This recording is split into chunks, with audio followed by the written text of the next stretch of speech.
Le marais de Goulaine, une frayère 4 étoiles pour le brochet. Carnassier emblématique, témoin d'une bonne qualité écologique des cours d'eau, il est classé en Pays de la Loire et comme partout en France, espèce vulnérable. On a 4 points d'échantillonnage qu'on suit régulièrement sur lesquels on va aller voir quels sont les poissons qu'on rencontre en phase estivale. Donc quels sont les poissons qui sont arrivés à survivre en fait à différents épisodes de l'année. Et notamment le brochet, puisque ces alevins qui doivent arriver à naître sur ces espaces-là, on doit ensuite en retrouver une partie sur les périodes estivales avec des tailles un peu plus grandes. Et ces animaux vont constituer l'avenir de la population de brochet.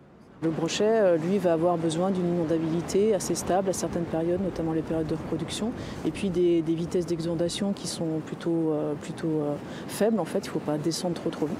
Donc, avec la connaissance en fait de la Fédération de pêche sur ces brochets, sur la biologie du brochet, eh bien, on va pouvoir en fait adapter les niveaux d'eau au moment en fait où c'est critique pour l'espèce. De l'eau, du courant.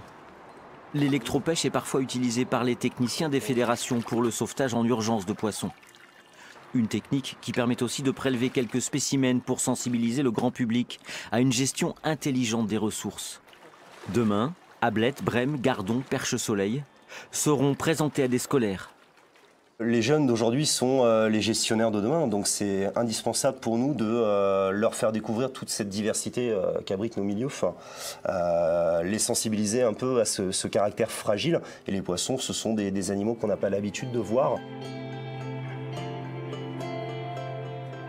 Le pêcheur, il est parfois vu trop souvent à tort comme l'unique préleveur, comme l'unique atteinte aux poissons. La réalité est tout autre. Les atteintes, elles sont essentiellement à la qualité de l'eau, à la qualité des milieux.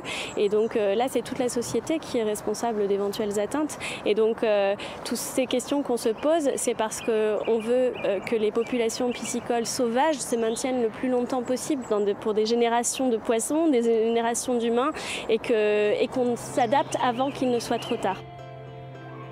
Une étude franco-hollandaise a mis en évidence le rôle des activités humaines dans le déclin des poissons d'eau douce, avec un taux d'extinction multiplié par 150 au cours des 2 derniers siècles.